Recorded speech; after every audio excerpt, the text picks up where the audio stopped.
So hello guys, welcome back to my channel. तो आज की वीडियो में मैं कुछ ऐसे नेगेटिव्स बताने वाला हूँ और कुछ ऐसी प्रॉब्लम्स बताने वाला हूँ अपाचे 164V के बारे में।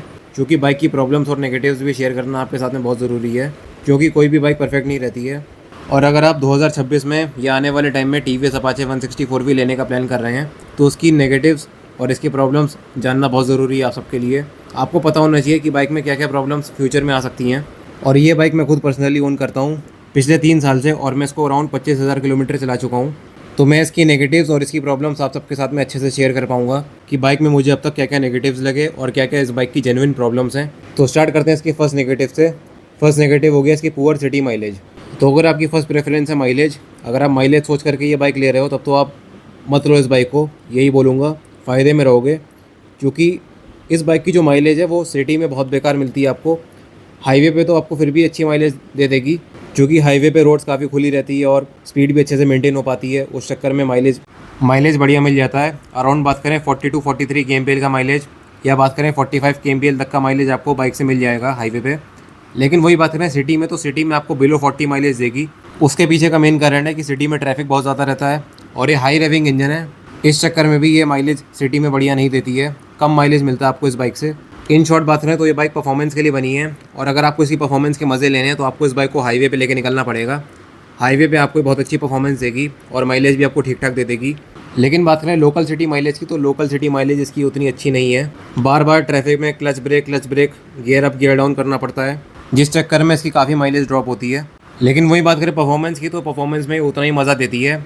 एक सिंपल सी बात बोलूँगा, आप स्पोर्ट्स बाइक लेने से पहले एक चीज़ सोच लो, या तो परफॉर्मेंस ले लो या माइलेज ले लो, दोनों में से कोई एक चीज़ ले लो। आपको दोनों चीज़ें एक साथ एक बाइक में कभी नहीं मिल पाएगी। सेकंड, इस बाइक की सबसे बड़ी प्रॉब्लम हो गई hard gear shifting. Apache 164V की जो सबसे बड़ी मेन प्रॉब्लम है गियर शिफ्टिंग को लेकर के, इसकी गियर शिफ्टिंग काफ़ी हार्ड है। स्पेशली बात करें तब जब आप इस बाइक को कंटिन्यूसली लोकल में सिटी ट्रैफिक में चलाओ, अर्बन मोड पे, आपको इसके गियर अप शिफ्ट करने में और डाउन शिफ्ट करने में काफ़ी प्रॉब्लम्स आती हैं। गियर्स कई बार इसके बीच बीच में अटकते भी हैं। इसके पीछे का भी सिंपल रीज़न है, भाई हाई रेविंग इंजन है, 4V इंजन है, 4 वॉल्व इंजन, तो इस चक्कर में थोड़ी बहुत प्रॉब्लम्स आती हैं। लेकिन वहीं जब आप इस बाइक को स्पोर्ट्स मोड पे चलाते हो और हाईवे पे लेके निकलते हो हाई स्पीड्स में, तब इसकी ये प्रॉब्लम रिजॉल्व हो जाती है, क्योंकि हाईवे पे गियर बॉक्स पे स्ट्रेस कम पड़ता है और गियर शिफ्टिंग तब अच्छे से होती है compared with local city traffic, क्योंकि सिटी ट्रैफिक में गियर बॉक्स पर स्ट्रेस ज़्यादा पड़ता है। थर्ड नेगेटिव पॉइंट हो गया अपाचे 164V का improper front tyre size. Segment में बाकी बाइक्स की बात करें तो बाकी बाइक्स में जो टायर साइज़ मिलता है फ्रंट में वो 100 सेक्शन का मिलता है, लेकिन अपाचे में आज भी 90 सेक्शन का टायर मिलता है, 90/90 17 जो इसमें प्रोफाइल मिलती है। टायर्स में समझ में नहीं आता है टीवीएस ने किस लेवल की कॉस्ट कटिंग करी हुई है, और खाली 164V में ही नहीं 162V में भी 90 सेक्शन का टायर मिलता है, और यहाँ तक कि अपाचे 204V में भी 90 सेक्शन का टायर मिलता है। रेयर टायर साइज़ फिर भी ठीक है, रेयर में 130 सेक्शन का टायर मिलता है। 90 सेक्शन का टायर एक 160 सीसी और एक 200 सीसी की बाइक के हिसाब से बहुत पतला टायर है। ये बिल्कुल साइकिल वाला टायर लगता है, और ना अच्छा राइड एक्सपीरियंस प्रोवाइड करता है, और ना अच्छी ग्रिप्स प्रोवाइड करता है, और ना स्टेबिलिटी प्रोवाइड करता है। ये बाइक लेने के बाद में आप मान के चलो आपको एटलीस्ट 2,000 रुपये का खर्चा करना पड़ेगा इसके टायर्स पे, अगर आपको बाइक से अच्छी स्टेबिलिटी चाहिए, अच्छी ग्रिप चाहिए। और पतले टायर होने की वजह से जो बाइक की फ्रंट लुक्स हैं वो उतनी अच्छे से निकल करके नहीं आती है जब तक बाइक में कोई चौड़ा टायर ना डला हो। फोर्थ नेगेटिव पॉइंट हो गया लेस प्रैक्टिकल फीचर्स। इस बाइक में आपको प्रैक्टिकल फीचर्स बहुत कम मिलते हैं। फीचर्स की बात करें तो फीचर्स तो आपको वैसे भर भर के मिलते हैं। 160 सीसी में फीचर लोडेड बाइक है, लेकिन जब प्रैक्टिकलिटी की बात आ जाती है तो प्रैक्टिकल फीचर्स आपको बहुत कम मिलते हैं। जैसे इस बाइक में आपको हैज़ार्ड लाइट्स नहीं मिलती हैं, और ना USB पोर्ट मिलता है मोबाइल चार्जिंग के लिए। इसके अलावा इंजन ऑयल मेजरिंग ग्लास भी नहीं मिलता है, जो मिनिमम और मैक्सिमम लेवल बताता है इंजन ऑयल का। अगर आपको इंजन ऑयल मेजर करना है तो आपको डिपस्टिक निकाल करके मेजर करना पड़ता है, जो काफ़ी हद तक कन्फ्यूजिंग रहता है। ये चीज़ आपको बजाज की बाइक में मिल जाती है, जैसे N160 में और NS160 में। TVS वालों ने मेजरली इस बाइक का डिज़ाइन मॉडर्न और फ्यूचरिस्टिक बनाया है, उस चक्कर में इसमें प्रैक्टिकल फीचर्स बहुत कम दिए हैं TVS वालों ने। फिफ्थ रीज़न हो गया poor after sale service. After sale service में TVS का तो बहुत बुरा हाल है पिछले काफ़ी टाइम से। TVS वाले बाइक तो बहुत अच्छी बना देते हैं, स्कूटीज़ भी इनकी बहुत अच्छी हैं, जुपिटर रेंटॉर्क, लेकिन सर्विस पर ये बिल्कुल भी ध्यान नहीं देते हैं। ये अपनी बाइक्स और स्कूटीज़ में एक से एक लेटेस्ट फीचर्स देते हैं, लेटेस्ट टेक्नोलॉजी देते हैं, लेकिन बाई चांस अगर कोई फीचर ख़राब हो जाए तो ये उसको ठीक नहीं कर पाते हैं। इस चीज़ में बजाज वाले बहुत सही हैं। बजाज की बाइक्स में भले ही फीचर्स आपको बहुत कम मिलते हैं, लेकिन वो जितने भी फीचर्स देते हैं बजाज वाले वो सारे काम के रहते हैं, रिलायबल रहते हैं। TVS की तरह उनका कोई हाल नहीं है कि चले तो चांद तक, नहीं चले तो शाम तक। बाकी जितनी भी स्पोर्ट्स बाइक्स आती हैं सेगमेंट में, वो मेनली लोग पावर एंजॉय करने के लिए लेते हैं, फीचर्स यूज़ करने के लिए लोग नहीं लेते हैं।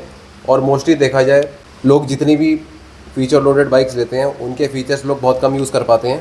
और सेगमेंट में देखा जाए तो अपाचे में आपको सेगमेंट में बाकी बाइक्स के कंपैरिजन में बहुत ज़्यादा फीचर्स मिलते हैं। आप चाहे सेगमेंट में कोई भी बाइक उठा करके देख लो, उसमें इतने फीचर्स नहीं मिलेंगे जितने अपाचे में मिलते हैं। लेकिन ये जितने भी फीचर्स हैं इनकी कोई गारंटी नहीं है, ये चलने को बहुत लंबे भी चल सकते हैं और ना चलने को एक दिन भी ना चलें। और सर्विस की बात करें तो सर्विस में भी बहुत बुरा हाल है टीवीएस का। सर्विस सेंटर्स पर बहुत लंबी लाइन लगी रहती है बाइक्स और स्कूटीज़ की, क्योंकि इनके पास बाइक्स और स्कूटीज़ बहुत ज़्यादा हैं और जो टेक्नीशियंस होते हैं वो बहुत कम रहते हैं। आपको एक बेसिक सर्विस कराने के लिए घंटों वेट करना पड़ता है और सर्विस एक्सपीरियंस भी कुछ बहुत ज़्यादा अच्छा नहीं रहता है। अब वो डिपेंड करता है कि आपका एरिया का सर्विस सेंटर कैसा है, वहाँ के टेक्नीशियंस कैसे हैं।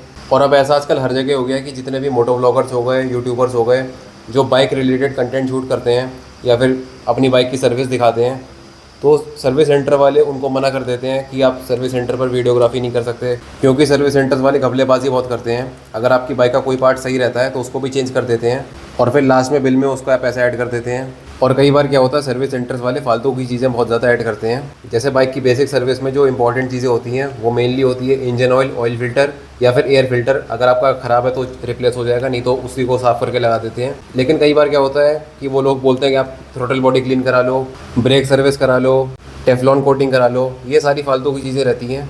और चेन क्लीन, चेन ल्यूब का भी अलग से लोग 200-250 रुपये लेते हैं। इन्हीं सब चक्करों में लोग आज की डेट में आफ्टर मार्केट सर्विस कराना ज़्यादा प्रेफर करते हैं compare to authorise service centre से।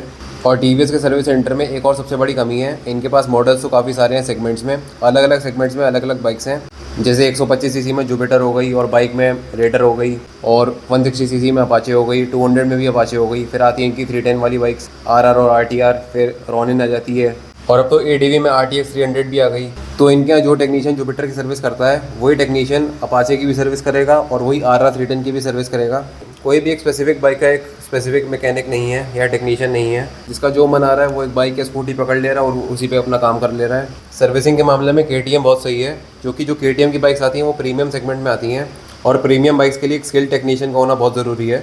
तो यही थे कुछ 5 मेन प्रॉब्लम्स या 5 main negatives of TVS Apache 160 बाकी अगर मैं रिकमेंडेशन की बात करूँ कि क्या यह बाइक आपको लेनी चाहिए, तो मैं आपको एक ही चीज़ बोलूँगा कि अगर आपकी मेन प्रायोरिटी पावर और लुक्स को लेकर के है तो आप डेफिनेटली इस बाइक को लो, क्योंकि इस सेगमेंट में इससे बढ़िया स्पोर्टी लुक्स और इसके जैसी पावर किसी बाइक में नहीं मिलती है।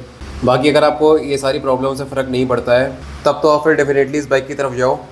और वहीं अगर आपको थोड़ी बहुत भी प्रॉब्लम है या थोड़ी बहुत भी कन्फ्यूजन है इस बाइक के रिगार्डिंग कि ये सारी प्रॉब्लम्स के लिए इस बाइक को लेना सही है या नहीं, तो आप एक बार अपने नियरेस्ट टीवीएस के सर्विस सेंटर विजिट कर लो। वहाँ आप कस्टमर से फीडबैक लो, एक्सपीरियंस पूछो उनका। अगर आपको ठीक लगे तो लो, नहीं तो कोई ज़रूरत नहीं है बाइक लेने की। सेगमेंट में और भी बहुत सारी बाइक्स मिल जाएंगी जिसमें आपको ये सारी प्रॉब्लम्स ना मिले जो अपाचे में मिलती है। बाकी यहाँ तक वीडियो देखी तो वीडियो को लाइक करें, कमेंट करें, शेयर करें, और ऐसी और बाइक इन्फॉर्मेटिव कंटेंट देखने के लिए प्लीज़ मेरे चैनल को सब्सक्राइब करें। Thanks for watching.